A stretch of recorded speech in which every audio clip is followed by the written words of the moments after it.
예. 대구를 대표하는 삼독교회에서 설교할 수 있어서 얼마나 큰 영광인지 모릅니다. 초대해 주신 담임 목사님과 모든 성도님들께 진심으로 감사드립니다. 교회에 왔는데 교회가 너무 이쁘네요.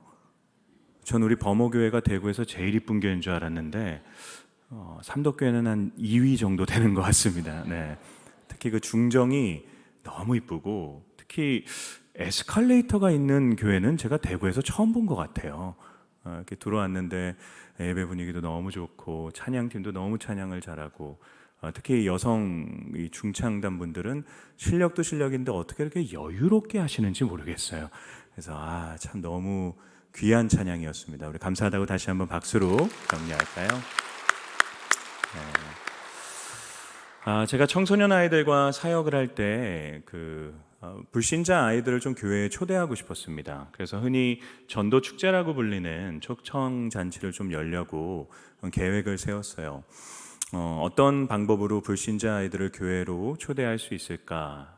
우리 지역 사회를 이렇게 생각해 봤더니 그렇게 부유한 동네가 아니었습니다. 그래서 고등학생 아이들이, 중고등학생 아이들이 축구를 참 좋아하는데, 이 아이들이 잔디구장에서, 근사한 구장에서 마음껏 축구를 차본 적이 없다라는 것을 제가 많이 들었어요. 그래서 축구대회를 열자, 정말 좋은 축구장을 한번 예약해보자. 검색을 해봤더니 제가 사역하던 교회에서 차로 한 30분 정도 거리에 정말 좋은 잔디구장이 근사하게 있었습니다. 어떻게 예약할 수 있나를 알아봤더니 예약 사이트가 이렇게 특정한 날짜에 오픈을 하는데, 그때 선착순으로 예약할 수 있다는 거였어요. 그래서 제가 선생님들께 기도를 부탁드리고 동네에서 가장 최근에 지어진 가장 빠른 인터넷을 가지고 있는 PC방을 갔습니다. 그래서 예약 사이트가 오픈하자마자 열심히 클릭을 해서 토요일 오후 프라임 타임이죠. 조기 축구의 아저씨들을 다 누르고 제가 그 귀한 시간을 예약해냈어요. 선생님들이 너무나도 좋아했습니다. 구장이 준비됐습니다. 그래서 이제 막 사람들을 불러 모아야죠. 이건 되게 쉬웠어요. 축구 좋아하는 애들은 그 학교 끝나고 바로 집에 안 가거든요. 꼭 축구장에서 축구를 찹니다. 찾아가가지고 야 잠깐만 일로 와봐 한 다음에, 야 이런 좋은 상금이 걸려져 있는 축구 대회가 있는데 너네 한번 나와볼래? 라고 하면 애들이 정말 열이면 열 다 나온다고 했습니다. 한 10개 정도의 팀이 모아졌어요. 10개 정도의 팀이면 애들이 몇 명 온다는 겁니까? 똑똑하신데요. 120명이 온다는 거죠. 그때 저희 중등부 아이들이 한 50명 정도 됐어요. 선생님들이 막 너무 좋아했습니다. 그 뒤로 모든 게 다 일사천리로 진행이 됐어요. 하나도 막힘이 없었습니다. 모든 게 다 차근차근 준비가 돼서 이제 다음 주에 초청잔치를 하기로 되어져 있는데, 뭔가 제 느낌이 싸늘한 거예요. 뭐가 문제지? 라는 고민을 하는데 갑자기 떠올랐던 게 그날 날씨가 어떻지였어요. 날씨를 열심히 찾아봤더니 강수 확률이 90% 이상이었습니다. 축구대회를 열려고 했어요. 근데 비가 내린다는 거죠. 90%면 웬만하면 내린다는 겁니다. 제가 어떻게 했을까요? 그때부터 선생님들과 함께 기도를 하기 시작했어요. 매일 저녁 선생님들을 교회로 모셔가지고 뜨겁게 기도회를 했습니다. 이런 기도를 했어요. 하나님, 당신이 날씨의 주관자이심을 믿습니다. 당신이 기상청보다 위대한 분이십니다. 하나님이 원하시면 날씨가 바뀔 줄을 믿습니다. 막 그러면 선생님들이 아멘 하면서 저희가 정말 열심히 뜨겁게 기도했습니다. 비가 왔을까요? 안 왔을까요? 믿음이 좋으시네요. 당일날 아침에 이렇게 눈을 뜨니까 제가 어디부터 봤겠습니까? 하늘부터 봤죠. 근데 하늘은 흐린데 비는 오지 않았습니다. 와, 이게 기도의 능력이구나. 그러면서 이제 교회로 갔어요. 그리고 이제 선생님들이 오시더라고요. 근데 선생님들이 오시는 모습을 보면서 제가 망했다 싶었어요. 왜냐하면 선생님들의 손에 다 우산이 들려 있었어요. 저랑 그렇게 비가 안 올 줄 믿습니다! 라고 막 아멘을 외치셨는데 손에다 우산을 들고 있는 거죠. 여러분, 비가 오지 않는다고 기도했다면 우산은 안 들고 와야죠, 사실. 그게 기도 아닙니까? 근데 이제 그렇게 선생님들이 오셨는데 비는 오지 않았어요. 그래서 애들을 막 태우고 이제 그 예약해둔 구장에 도착했습니다. 그리고 천막을 치고 추첨을 한 다음에 이제 첫 번째 경기를 시작하려고 휘슬을 불려고 하는 찰나에 정말 거짓말처럼 하늘이 열리더니 폭포수처럼 비가 쏟아지기 시작했어요. 그래서 이거는 하면 위험하겠다 싶어가지고 애들을 다 태우고 철수했습니다. 믿지 않는 애들이었어요. 버스 안에서 저한테 얼마나 쌍욕을 했는지 모릅니다. 왜 토요일 날 자기들을 이렇게 귀찮게 하고 막 욕이란 욕은 다 하더라고요. 제가 마음속에 되게 막 화가 났었어요. 하나님, 내가 뭐 나 좋자고 이거 했습니까? 좀 애들 전도해 보겠다는데 이걸 안 도와주십니까? 여러분, 제가 왜 이 경험을 나누냐면 아이들을 데리고 축구대회를 열겠다고 했던 저의 완벽했던 계획이 실패한 이유가 무엇 때문입니까? 제가 통제할 수 없던 B라고 하는 변수가 저의 계획 속에 들어왔기 때문이죠. 아무리 노력을 해도 B라고 하는 변수는 제가 해결해낼 수 없는 것이죠. 저의 능력 밖입니다. 여러분, 저와 여러분의 삶에는 우리 눈에 보이지 않는 수많은 변수들이 존재합니다. 우리가 통제할 수 없기 때문에 변수죠.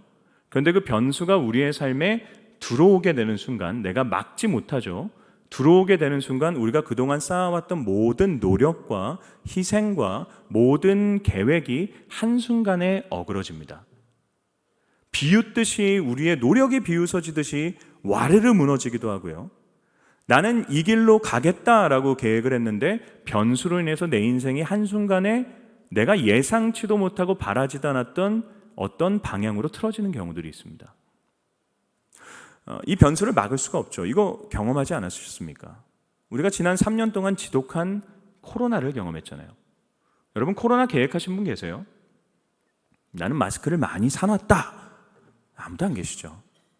코로나는 누구도 통제하지 못했던 우리 삶에 그냥 치고 들어왔던 변수입니다. 그런데 그 변수로 인해서 우리의 삶이 어떻게 됐나요? 우리가 세웠던 모든 계획들이 다 어그러졌고요. 우리의 삶의 모든 패턴이 다 변하게 되었습니다. 전혀 예상하지 못했던 새로운 차원의 삶을 우리는 코로나라고 하는 작은 변수 하나 때문에 살아가게 됐어요.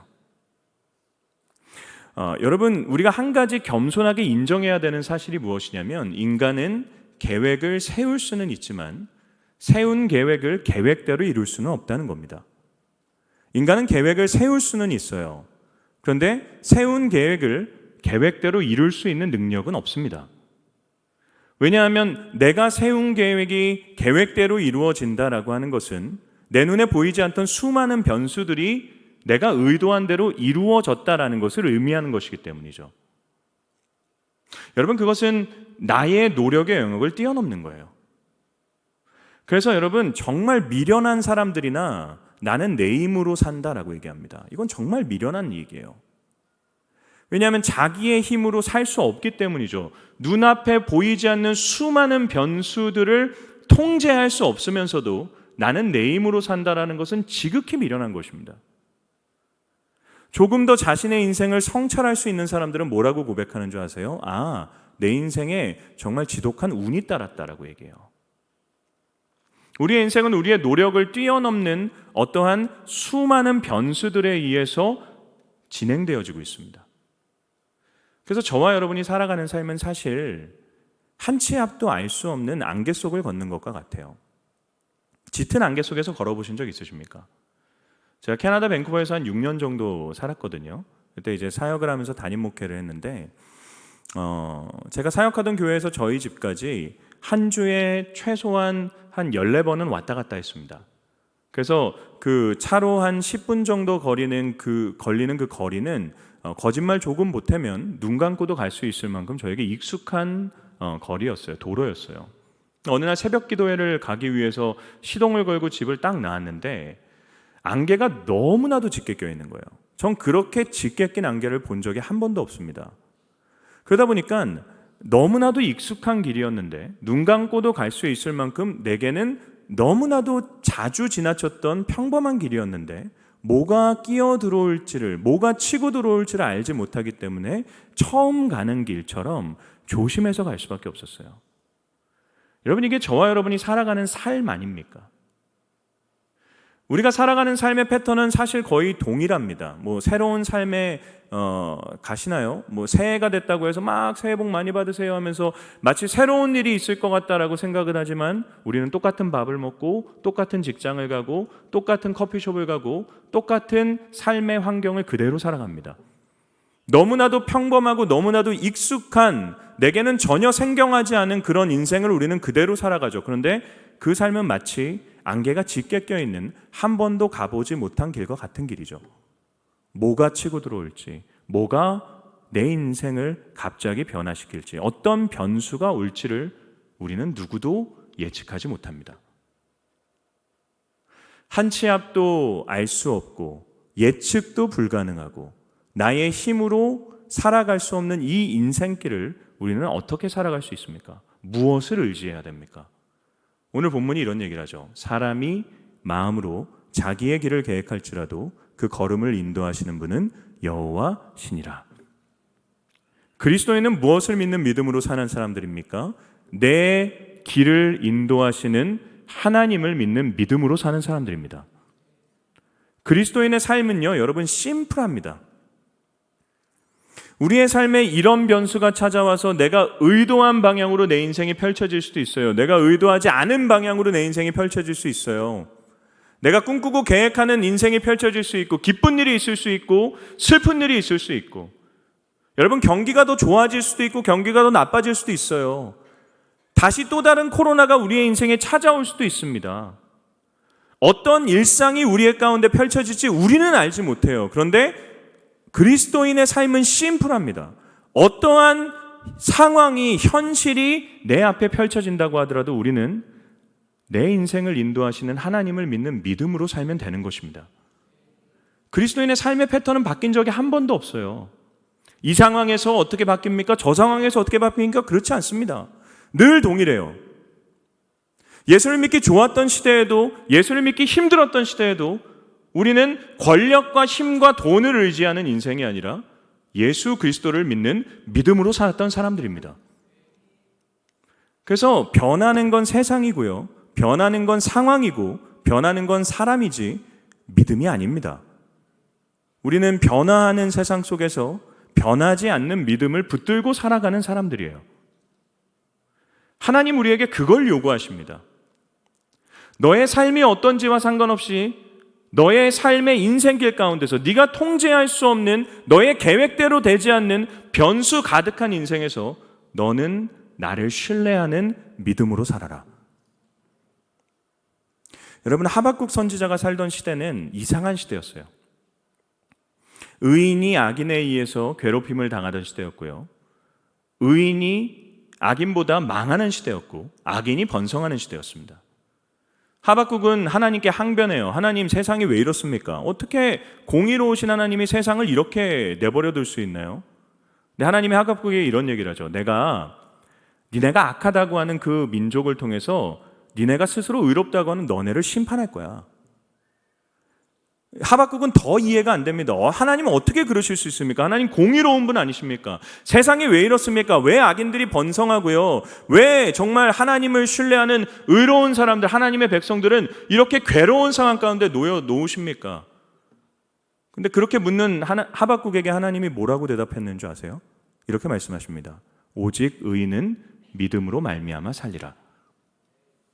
하박국은 왜 그렇습니까? 설명해 보십시오. 어떻게 이런 세상이 있을 수 있습니까? 왜 이런 세상을 우리의 인생에 펼치십니까? 라고 하는데 하나님이 이렇게 얘기하시는 거예요. 너는 어떤 세상을 만난다고 하더라도 나를 믿는 믿음으로 살아. 그게 의로운 자로 사는 거야. 여러분의 인생길 앞에 어떤 현실이 펼쳐져 있는지 저는 알지 못합니다. 어쩌면 여러분은 여러분이 원치 않던 인생의 고난과 어려움 속에서 눈물 흘리고 계실 수도 있고요, 여러분의 삶에 여러분이 그토록 간절히 바랬던 일들이 성취되었을 수도 있고요. 근데 여러분, 상황과 환경은 늘 바뀌어요.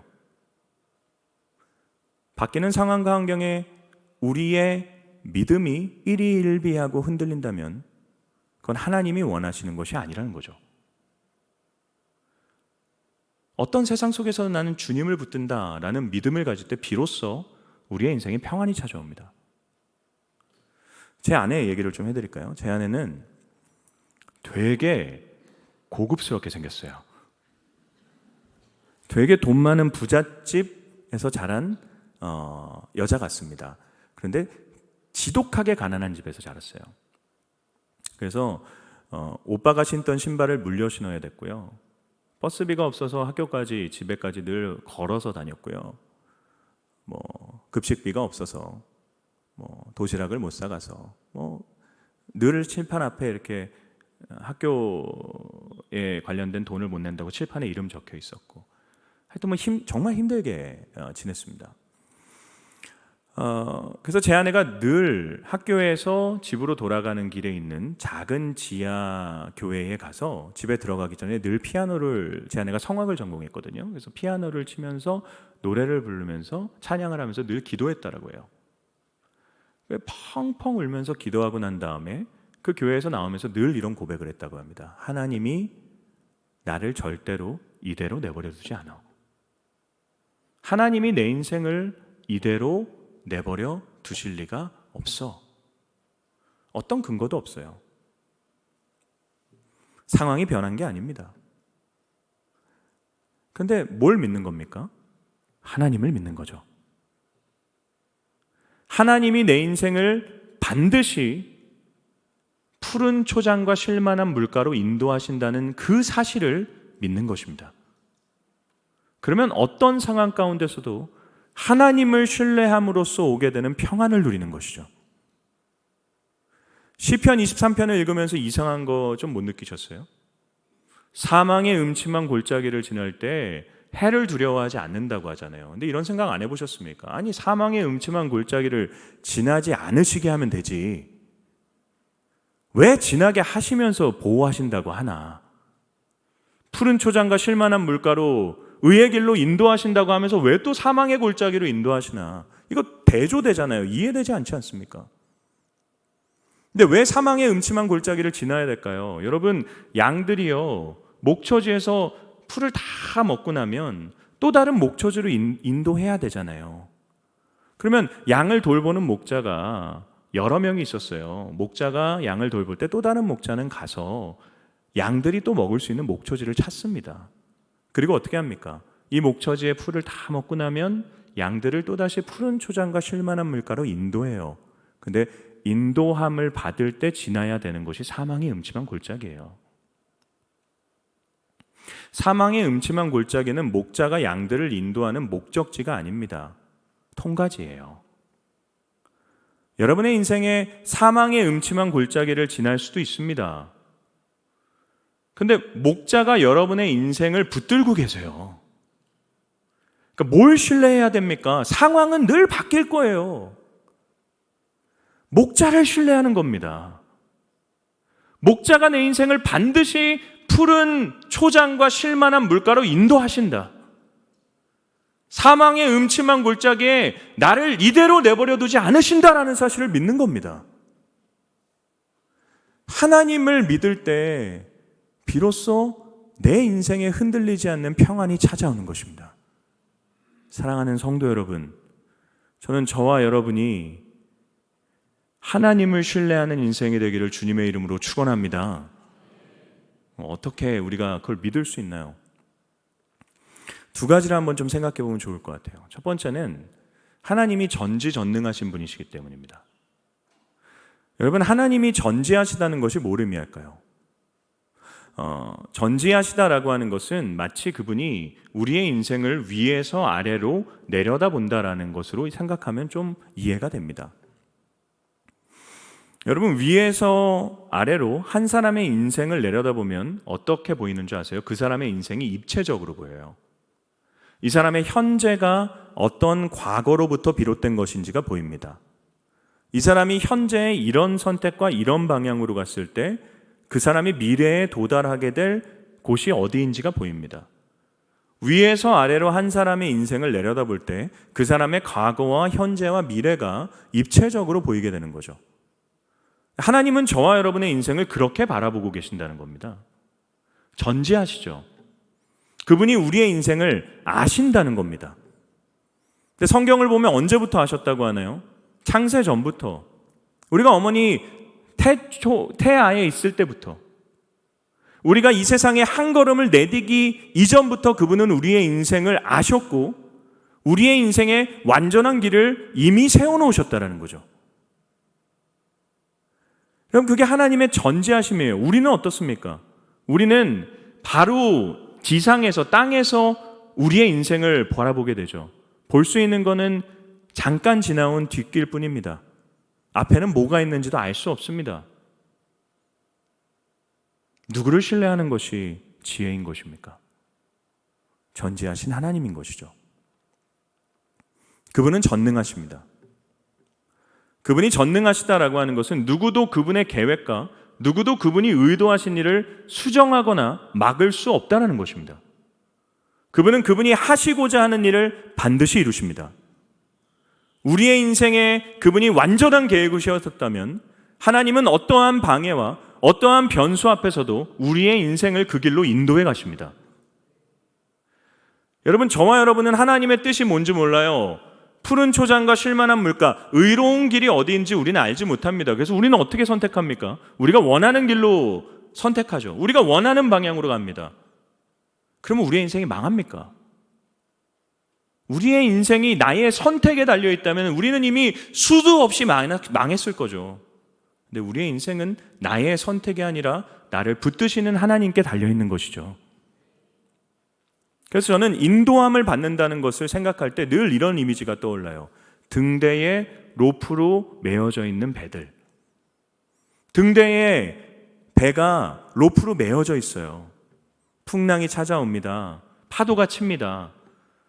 그러면 여러분, 배는요, 이리로 가기로 하고 저리로 가기도 해요.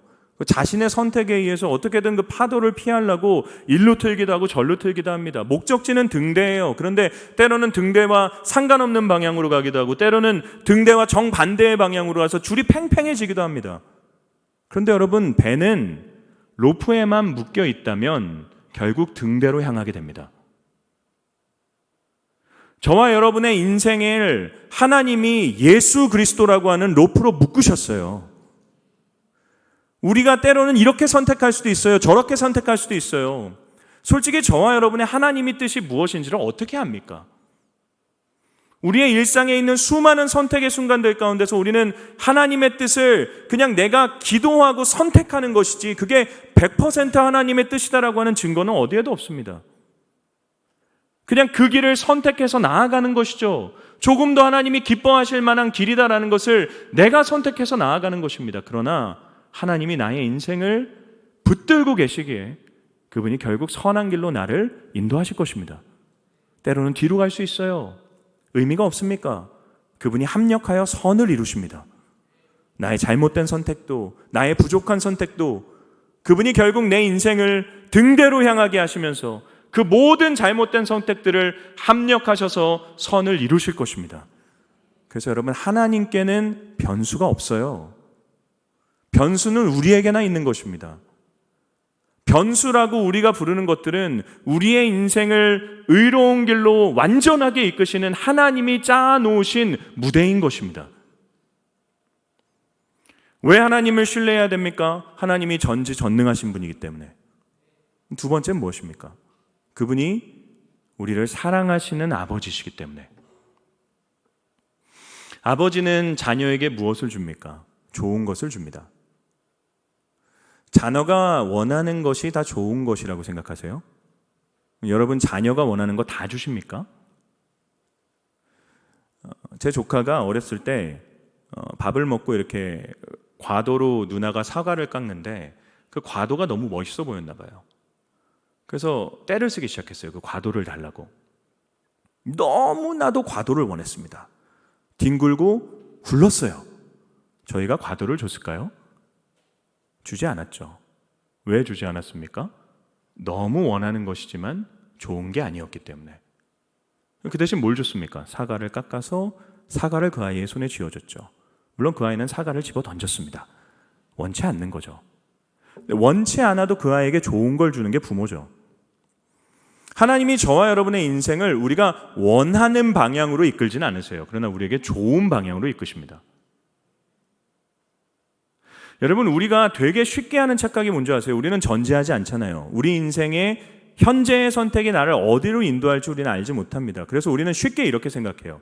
내가 원하는 게 좋은 거다. 내가 원하는 대로 되는 게 좋은 거고 내가 원하는 대로 되지 않는 게 나쁜 거다. 근데 여러분, 우리가 원하는 게 좋은 것일 가능성보다 좋지 않을 가능성이 훨씬 더 높습니다. 왜냐하면 우리가 원하는 건 죄인된 우리의 욕망에서 비롯된 거기 때문이죠. 하나님은 우리에게 좋은 것이 무엇인지를 아십니다. 그리고 우리에게 좋은 것을 주시는 분이시죠. 내가 원치 않는 것일 수 있어요. 그러나 우리의 인생을 이미 알고 계신 하나님께서 지금 내 인생에 이런 현실을 허락하셨다는 것은 그것이 결국 나에게 좋은 것이기 때문이다. 그걸 믿는 거죠. 여러분, 이 사실을 정말 믿으십니까? 하나님을 믿기 때문에 이걸 믿는 것이죠. 예수 그리스도는 어떤 분이셨나요? 사람들이 원하는 분이 아니셨어요. 사람들이 원했던 분은 누구입니까? 그들을 해방시켜줄, 다시 다윗의 왕조 때와 같은 위대한 이스라엘을 만들어줄 정치적인 지도자를 그들이 원했죠. 하나님은 그들에게 좋은 분을 주셨어요. 예수 그리스도는 그들이 원하는 분은 아니었지만 그들에게 좋은 분이셨습니다. 그럼 전 이걸 생각할 때마다 사실 이해가 안 돼요. 저에게도 아들이 있거든요. 두 아들이 있는데 저는 이 세상에서 제 아들을 내어주면서까지 얻고 싶은 게 없어요. 뭐가 그렇게 대단하길래 내 아들을 값으로 치르면서 제가 얻을 게 있겠습니까? 하나님께서는 자기 아들을 내어주시면서 우리를 얻으셨다라는 거죠. 하나님 입장에서 가장 좋은 것을 내어주셨어요. 그런데 여러분, 어떻게 가장 좋은 것을 내어주고 얻은 우리에게 하나님이 좋은 것을 주시지 않으시겠습니까? 그걸 믿는 거죠. 예수 그리스도를 믿는다면 하나님이 내 인생에 좋은 것을 주시는 분이시다라는 것을 믿어야 되는 겁니다.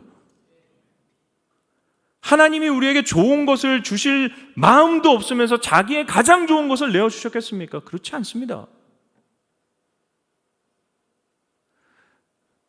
여러분, 인도함을 받는다는 것은 그렇기 때문에 너무 놀라운 사실이에요. 제가 책 제목만 보고 은혜를 받았던 책이 한 권 있어요. 한 일본의 신학자가 쓴 책인데 이런 제목입니다. 3마일의 하나님. 3마일의 하나님. 왜 3마일일까요? 인간이 보통의 보폭으로 걸을 때 걷는 속도가 3마일이라고 합니다. 근데 3마일의 하나님이에요. 이게 뭘 의미하는 것입니까? 하나님이 3마일로 함께 걸으신다는 거죠. 하나님이 왜 3마일로 걸으십니까? 하나님이 수천 마일, 수만 마일로 걸을 수 있는 능력이 없으셔서 그렇습니까? 그렇지 않죠. 우리와 함께 걸으시기 위해 그분은 자기 자신을 제한하시는 겁니다. 십자가는 그분이 그렇게 자기 자신을 버리시고 제한하셔서 우리를 얻으신 사건이에요. 예수님의 별명이 무엇입니까? 임마누엘이잖아요. 예수님이 세상을 떠나면서 하신 말씀이 무엇입니까? 내가 세상 끝날까지 너희와 항상 함께 있으리라잖아요. 그분이 우리와 함께 하십니다. 어떻게 할 수 있나요? 성령이 우리 안에 계시잖아요. 성령이 우리 안에 계시기에 삼 위의 하나님이신 그분이 일체로서 우리 안에 함께하고 계십니다.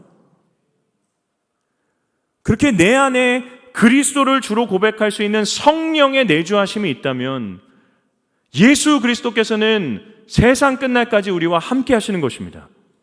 보이지 않아요?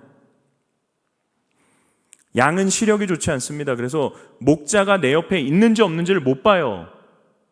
근데 양이 보지 못한다고 해서 목자가 양을 떠나는 것이 아닙니다. 목자는 늘 양과 함께 있어요. 양이 목자가 나와 함께 있다는 것은 눈으로 봐서 아는 것이 아닙니다. 뭘로 아는 것입니까? 그의 음성을 듣고 아는 것입니다. 하나님은 여전히 우리와 함께하고 계십니다. 그분은 여전히 말씀과 기도와 찬양을 통해 우리에게 자신의 음성을 들려주고 계십니다. 하나님을 신뢰하십시오. 전지전능하시고 여러분의 아버지이신 그분이 여러분의 인생을 가장 좋은 길로 인도하십니다. 이걸 믿으면 의문을 멈추고 질문을 멈추고 기도하는 겁니다. 왜냐하면 기도는 무엇인가요? 이걸 믿는 사람만이 할 수 있는 특권입니다. 예수님이 기도를 가르쳐 주시면서 뭐라고 말씀하셨어요? 하늘에 계신 우리 아버지요. 하늘에 계시다는 것은 그분이 온 하늘을 덮고 계신, 온 하늘을 지배하고 통치하시는 전지전능하신 하나님이다라는 걸 고백하는 겁니다. 근데 그 하나님이 우리 아버지다라는 거죠. 그렇기 때문에 기도는 이 사실을 믿는다면 이 고백만으로 끝나는 겁니다. 주저리 할 필요가 없어요. 하늘에 계신 우리 아버지요. 나의 원통함을 이미 알고 계시고, 나의 눈물을 이미 알고 계시고, 나의 길을 이미 알고 계시는 하늘에 계신 우리 아버지요. 나의 뜻이 아니라 주님의 뜻이 나를 통해 이루어지면 됩니다. 그게 기도인 것이죠. 사랑하는 성도 여러분,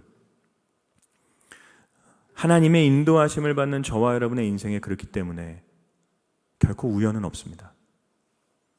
모든 것에는 다 하나님의 완전하신 섭리가 있습니다. 우리의 인생을 반드시 의로운 길로 인도하시는, 내가 이해하지 못하는 그분의 완전하신 계획이 우리의 인생 가운데 펼쳐져 있습니다. 제가 이곳에 온 이유는 부활절 연합예배를 위해서예요. 저는 대구교회에 와가지고 작년에 부활절 연합예배를 처음 참석했습니다. 감격이 됐어요. 대구 지역만큼 많은 성도들이 모여서 예배를 드리는 지역이 없습니다. 저는 부활절 연합예배를 신천지보다 더 많이 모이기 위해 가지 않습니다. 신천지보다 많이 모여야 되는 이유가 어디 있습니까? 그들은 이단이기 때문에 안 오면 안 되기 때문에 오는 거죠. 여러분, 눈에 보이지 않는 하나님께서 저와 여러분의 인생길 가운데 부활절 연합예배라고 하는 현실을 허락해 주셨습니다. 저는 그곳에 가는 것에도 하나님의 분명한 목적과 뜻이 있다라고 확신합니다. 의미 없는 일은 없기 때문이죠. 여러분의 인생의 모든 계획과 현실과 찾아오는 모든 것들을 그렇게 하나님의 인도하심으로 해석하십시오. 그럴 때 하나님을 신뢰할 수 있을 것이고, 그럴 때 하나님이 여러분의 인생을 반드시 푸른 초장과 쉴만한 물가로 인도하실 줄을 믿습니다. 기도할까요?